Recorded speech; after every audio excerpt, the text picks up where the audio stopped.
Welcome back to another episode of Baltimore's #1 alcohol review show with your host Von Zarelli, aka aka Barrel Strawberry, aka Mash Bill Belichick. And I got some good brothers here with me today. Would y'all please introduce yourselves? What's going on, man? Good to see you, brother. Man, this is William H. Stevens, Dub H, the Silverback. I am your man, A. Colbert, the Plug, formerly known as the Plug.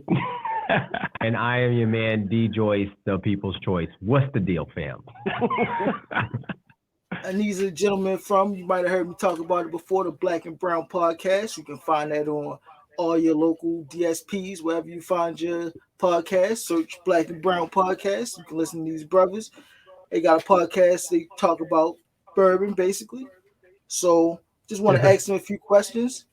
I don't want to get into too many things that you can go back and listen to their podcast and figure out, or you can go listen to them on another podcast and figure out. So I just got a few questions here for y'all today. Y'all are, as well as bourbon, y'all in the golf, right? Oh, yo, yeah, dog, man. That's our two biggest, I guess, money grabbers. Some good days, some bad days. Yeah, golf and bourbon, man. Which one's more expensive? Yeah, not even close, bro. Bourbon. Oh yeah, bourbon. Hands down. The bottles are killers. And me and Joseph are members of a golf club, so that should tell you something. Yeah. You can't hide that money, B. Hey, and just for the record, we're better at bourbon.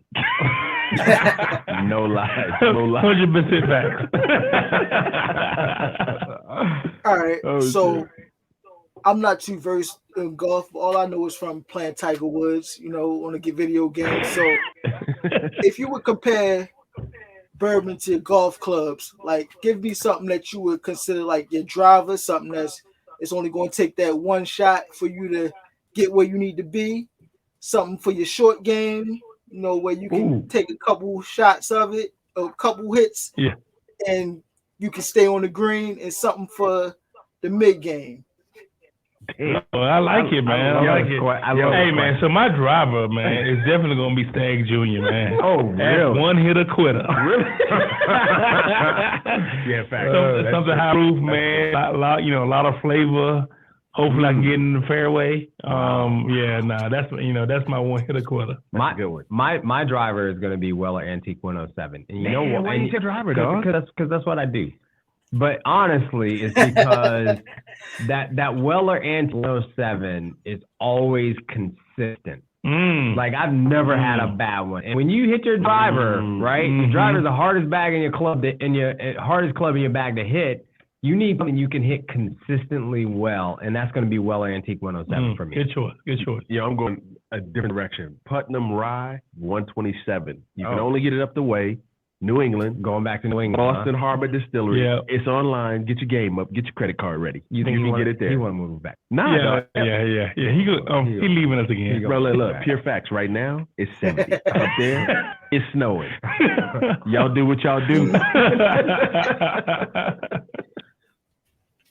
Oh, now we got to answer the rest of it. Yeah, the mid-grain. So I'm probably go with I guess a mid-wedge. I want to go with like an old elk weeded bourbon. That's right, a mid-wedge? Not like a mid-iron? Yeah, mid-iron. Mid-iron. Mid-iron, dude. It gets on the green, it's good. So I'm thinking something versatile like a 7-iron. You can manipulate that, play at different yardages. That's a mid-iron, dude. Oh, you wedge, huh? Oh, well, he hit his shit like 200. Yeah. See, he hit that Stag Jr., bro. Yeah, I got it. If I had to say what's going to get me on the green, right, it's going to be something that, because what's your favorite club in your bag? 8-iron. 8-iron, right? 8-iron. What's your 7-iron? 7. It's always the 7 or 8. Yeah, and for me, a smooth 7-iron would be an Isaac Bowman port finish. Yeah, that's what I was gonna say. Like if I go in my bourbon room, Bonzarelli, your people may not know I got a bourbon room. But if I go in my bourbon room, your boy got a bourbon room. So I'm probably that 7-8 iron for me, my favorite is probably gonna be like honestly like an Eagle Rare. Ooh, nice move. Yeah, I'm gonna go and get Eagle Rare. I'm gonna say nice and smooth, 90 proof. 8-iron, dude. Yeah, because 8-iron means more to me because my twin boys, they're William and Matthew, right? Yeah. So if you do an M and you do a W, put them together, that's the infinity sign. Ooh. Number 8. Bars. Bars of IT right here. Yeah, you ain't lying. So if I'm on the green, I'm relying on my putter. I like my putter because I can putt. Yep. I use that a lot. At least 18 times round. Mm-hmm. You know what I'm saying? Old Faithful. I have to say Buffalo Trace. Yeah. Old Faithful said reliable. Buffalo Trace. Yeah. Definitely Buffalo Trace. Speaking of the Buffalo Trace, if you guys notice, like, it's harder to find bottles nowadays. Oh, dude, it is so hard to find. That's a bottle that I usually could just go in the store any day and find. Now it's like I got to kind of hunt for. Is it the same down where y'all at?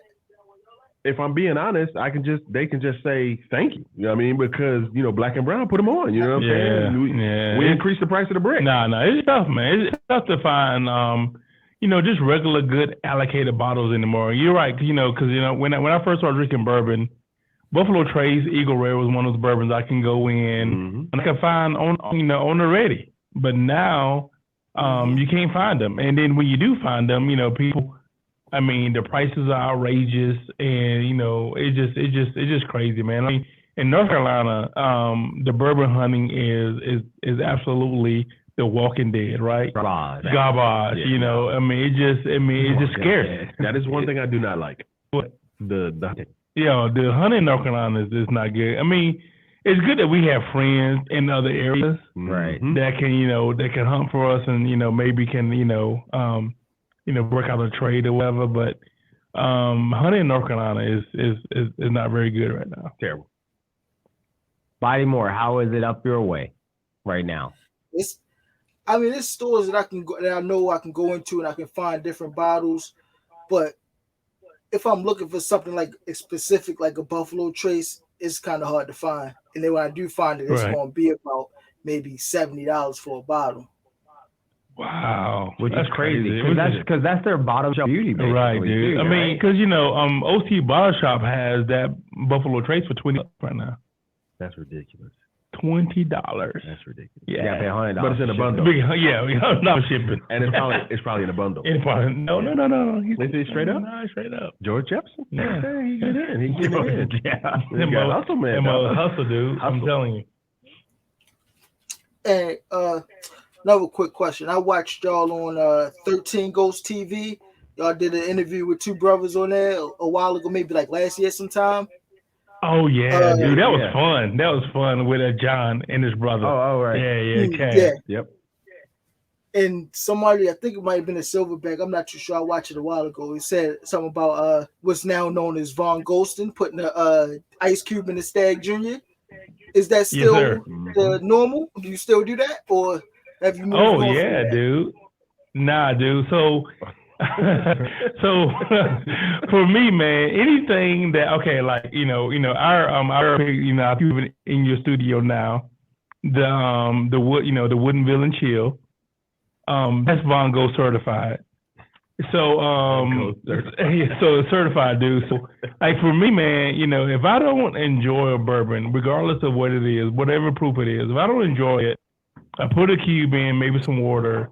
But Stag Jr., I'm definitely putting a cube in. Mm-hmm. That Woodinville and Chill, I'm telling you, I enjoy it so much more with a cube, like a small, just a small ice cube. It just the vanilla, it just gets smoothed out. It's just more enjoyable over a cube for me. Because I mean, that spicy four was a little too much for your boy. But a cube just mellows it out for me, man, and it's so much more enjoyable. Mm-hmm. And you know what's funny, BodyMore? I'm probably the opposite. Like if I got to put a cube in it to change it, I'm probably just not gonna drink it. I'm just gonna find something else that I can drink that I like without the cube. and that's coming from a baller because he has money. Nah, I ain't got no money. I got a lot of money. He's just gonna throw away bottles over there. What's that song? I got plenty money. I got plenty money. I'm trying to be like BodyMore. Hey man, I got to body bottles before I get new ones. Hey man, for the record, dude, man, I just love your theme, man. We body bottles over here all the time. We love your show, man. Yeah, we love this shit, man. You are a guy, man. I appreciate you. Now that you spoke on the Woodinville and Chill that we have here. There she is. Yes, sir. This is your second barrel pick that y'all had with Taste Select Repeat, the good brothers over there. Yes, question on the barrel picking selection. Like when y'all go in there, do they ask y'all like what y'all like or what you looking for, what type of flavors or aromas you're looking for? Or do they just have it all laid out already for you? Nah, it's like they lay out so many barrels, right? Like for that joint specifically, they laid out 4 barrels and just went through and tasted them and then narrowed it down to what you see in front of you. So everyone is different. Yeah, it is. I mean, I think whenever we just did a barrel pick on, I guess we can talk about this, right? With Old Elk. I think OJ, laid out what he wanted. He wanted we're gonna do a wheated bourbon, and from there, we kind of said, hey, we're gonna do that, primarily. Then he wanted something else, so we ended up doing a whole bunch of different stuff. But generally, man, they just kind of lay out what they want you to have. To be honest, they just kind of want you to say, hey, this is our flagship. This is what you want to pick from, and you kind of go in there and you try to pick the best barrel out of the lot they pull for you. Yeah, and they put their heavy hitters forward. Oh yeah, because they're gonna put their best, they're gonna put their best foot forward for sure. And like I said, that's your second one. The first one was that Ichiro, and that one hit hard. I like the Ichiro. I bodied the bottle. I had to buy another bottle. Yes, sir. I'm glad you did. I appreciate you for that. That was my favorite whiskey of the year last year. And yeah, word. I'm not even telling you how many bottles I bought. Hey, I might have to buy another one. If it's still up, I might have to go ahead and keep one for the stash, But I'm a fan like D Joyce is of the high proof, and I know that I think it's Silverback. You like the between the 90 range. Yes, sir. That's me. So, how did y'all land on such a high proof for your barrel pick there?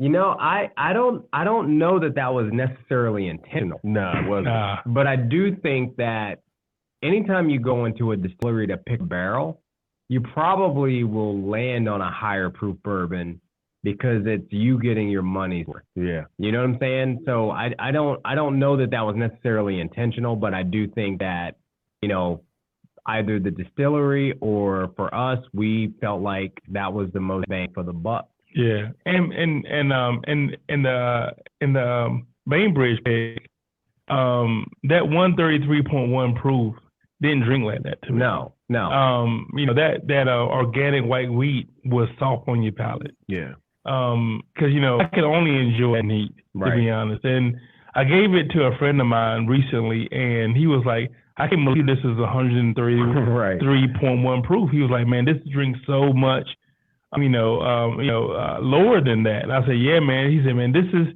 It opened up his mind. He's been in the bourbon. He got me in the bourbon. Right. And he was like, man, this is like such a great profile. And I said, yeah, dude, this is good stuff, man. Drinking high proof doesn't mean, the Kentucky hug, the burn. It can be smooth, and Keith Barnes out of Bainbridge is proving that. Yeah, I was just gonna piggyback. Like, you gotta trust the distiller because when we tasted that, OJ told him, whatever you want to do with that, and he was like, I like it right here. I'm gonna leave it, and we had no idea. It was 133 proof when we drank it. That was the other thing. Yeah, it was like when we he don't tell the proof. We tasted 8 barrels with him. Yeah, and it was so smooth. We were like, oh, this probably around. We thought it was like high 80s, low 90s. Right. And when we saw the bottle we tasted, we were like, oh, shit. Yeah. 133, but it's like. Because remember, it's coming straight out of the barrel. Straight out of the when you do a barrel. barrel pick, you're getting it straight out of the barrel. No water. So it's not proof down. And so what you're tasting is fresh out of the barrel. So it's typically going to be a high proof to begin with. And you just don't know the proof. You just go on what you like from a taste standpoint. Thumbs up, thumbs down. The people's choice. Like it don't like don't like. Yep, like it don't like. Yep. Red light, green light. All right. Now this Woodinville and Chill that we got here. Yep. Yes, sir. That y'all picked this 119.48 proof. I'm not gonna lie to y'all. I first got it and I first tasted it. I was kind of indifferent on it. I'm not the biggest Woodinville fan. I just thought maybe it was all right. I mean, everyday drinker, just something that you put on the shelf and you grab a sip of every day. It's good for that. But I listened to OJ on I think it was Burbia Enthusiasms Live, and he gave a couple suggestions. Before that, I put a cube in it, dropped some water in it. But what I did was I opened it up and let it sit for a day. Ooh. Yeah. And then after I poured it, I got a lot more flavors out of it. Right. So, exactly. Oh. That's why I say, man, add like a couple of drops of water to it, man. It's gonna, water that that you're used to. I think Plug kind of gave me on that. Just add some drops of water that you're used to, opens it up, man. I mean, you get so much more flavor whenever you put down just a little bit. That bottle looking mighty low too over there. Yeah. I think opening it up and just letting it sit breathe out a little bit. Day, yeah, that really opened it up a lot more than even putting the water drop or a cube in it. Like even on the nose, I can get some different flavors, some aromas of the honey. I get the brown sugar, the vanilla, and I wasn't getting that deep into it before I opened it up and let it set.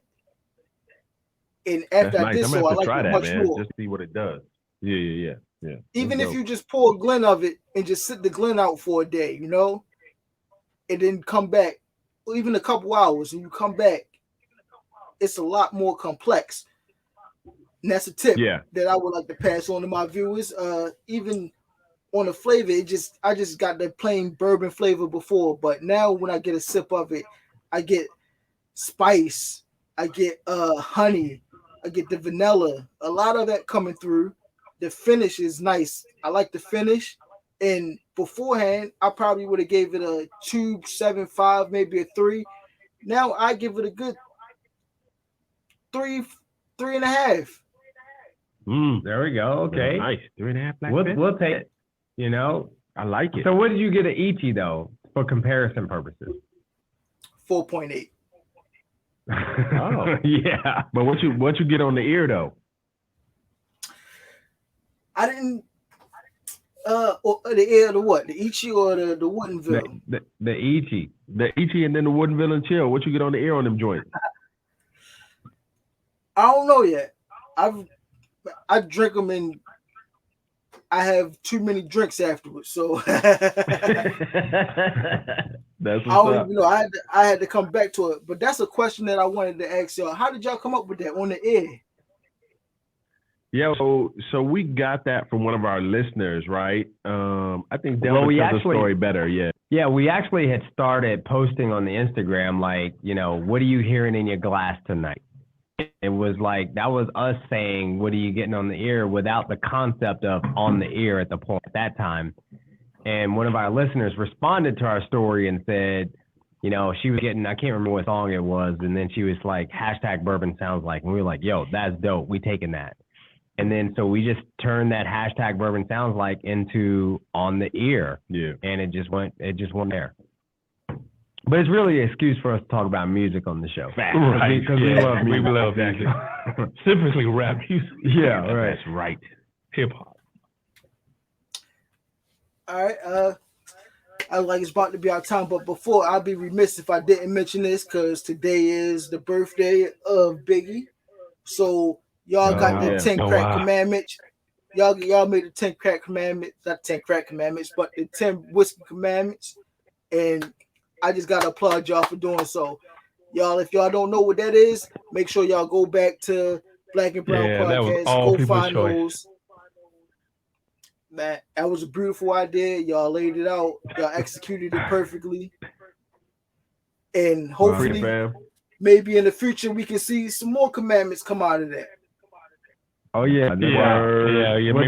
People have said stuff. Yeah. People have said stuff to us about what other commandments add to it, but 10 was perfect. Yeah, we had to add something. Though. Yeah. But R.I.P. Biggie, man. Two Tremo, for real, facts. Yeah. Yeah, R.I.P. We'll always love Big Papa. Always. Maybe that's what I get on the air for the Ichiro kick in the door. Oh no! Okay, no doubt. I like it. All I heard was Papa, don't hit me no more. Who got bars? You do. Double George. You're the bar master. No bars tonight. He's the bar master. Yeah. I do got rap lyrics all in his head, man. I do. Well, I appreciate you brothers for coming through. Hey man, it's good seeing you, Valzarelli. Thanks, man, brother. Man, you one of my day ones, bro. Hey man, you know what it is. I do nothing but show love to the ones who show love to me. Mash Bill Belichick. That's dope. Appreciate you, BodyMore. No problem. Y'all know what I'm here to tell y'all. Be safe but stay dangerous. Drink responsibly, and most importantly of all, body them bottles. Peace. Yes, sir. I like you, man.